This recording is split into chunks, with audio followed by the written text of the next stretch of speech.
Question number 16 देखिए, two statements are given, one labelled assertion and other labeled reason.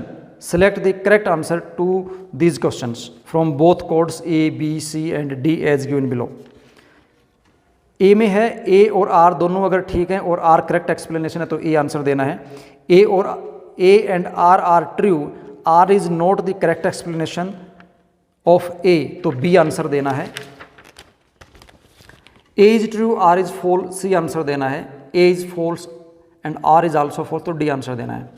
Assertion ये है, electrical conductivity of semiconductor increases on doping. Semiconductor की doping ही हम conductivity को increase करवाने के लिए करते हैं, क्योंकि जब हम डोपिंग करते हैं, क्या करते हैं, डोपिंग करते हैं, तो डोपिंग करते हैं तो चार्ज कैरियर इंक्रीज हो जाते हैं, तो कंडक्टिविटी भी इंक्रीज हो जाती है। असर्शन बिल्कुल ठीक है। Doping always increase the number of electrons in the semiconductor.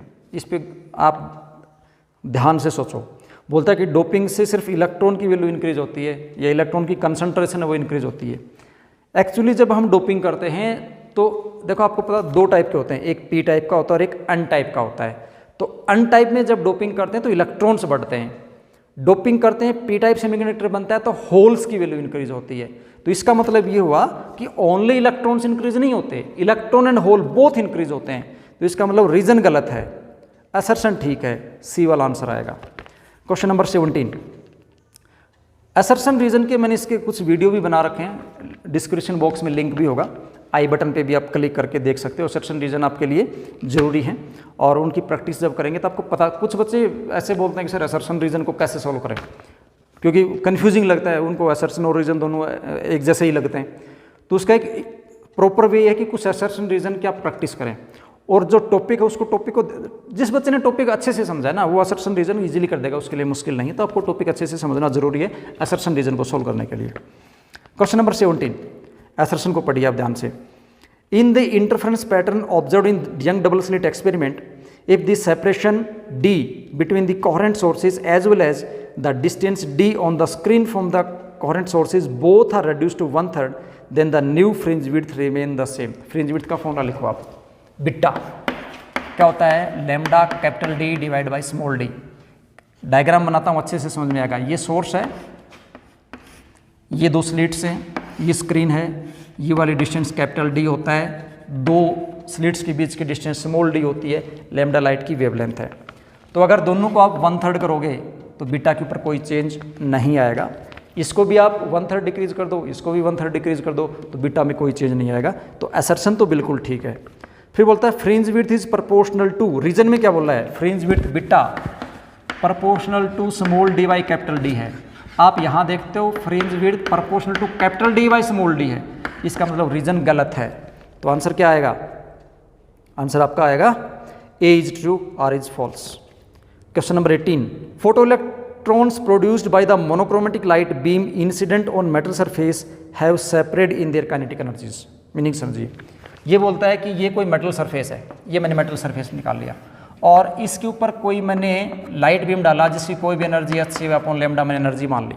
तो बोलता है यहाँ से जितने भी फोटोन्स निकलेंगे, फोटो इलेक्ट्रॉन्स निकलेंगे, जितने भी फोटो इलेक्ट्रॉन्स निकलने वाले हैं वो separate in their kinetic energy होंगे, सभी की काइनेटिक एनर्जी सेम नहीं होगी। बिल्कुल सही बात है, सभी की काइनेटिक एनर्जी सेम नहीं होगी। क्यों नहीं होगी, उसका रीज़न ये है क्योंकि एवरी इलेक्ट्रॉन जो होगा वो सेम एनर्जी गेन नहीं करेगा। कैसे गेन नहीं करेगा, आप कह सकते हो कि सर सेम मेटल है, सेम एनर्जी आई तो एनर्जी तो सभी की सेम होनी चाहिए, बट एक्चुअली ऐसा नहीं होता है। तुम सोच के देखो, ये इतनी बड़ी मेटल थी, ये अलग अलग लेयर्स हैं, अलग अलग लेयर्स हैं, ठीक है। ये एनर्जी इसको पेनिट्रेट करती है। कुछ इलेक्ट्रॉन सरफेस से निकलते हैं, कुछ इलेक्ट्रॉन कहाँ से निकलते हैं, सरफेस से, कुछ इनर वाली लेयर से निकलते हैं।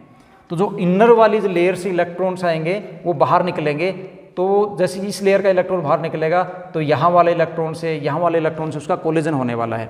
और वैसे भी इसको एनर्जी कम मिली क्योंकि कुछ एनर्जी यहाँ पे अब्जॉर्ब हो जाती है तो इसको यहाँ कम एनर्जी मिलती है। और दूसरी बात, जब ये बाहर निकलता है तो भी इसकी एनर्जी लॉस्ट हो जाती है कुछ कोलिजन में। इसका मतलब ये हुआ कि इस काइनेटिक एनर्जी कम होगी किसके कंपैरिजन में, जो सरफेस से निकला था उसके कंपैरिजन में, ठीक है। तो सभी इजेक्टेड इलेक्ट्रॉन्स की एनर्जी सेम नहीं होती। तो जो असर्शन था तो वो तो बिल्कुल ठीक था। रीजन क्या है, the energy of the electrons emitted from the inside the metal surface is lost in collision with other atom in the metal. ये रीजन भी ठीक है, तो असर्शन और रीजन दोनों ठीक है, तो इसका आंसर क्या आएगा ए। ओके, ये हमने जो ऑब्जेक्टिव टाइप क्वेश्चंस थे 18 क्वेश्चन थे वो हमने सोल्व कर लिए हैं। नेक्स्ट आता है सेक्शन बी, तो जो नेक्स्ट वीडियो आएगा उसके अंदर हम सेक्शन बी को सोल्व करेंगे, तब तक आप इसको सोल्व करें और जल्द ही आपको सेक्शन बी का वीडियो मिल जाएगा।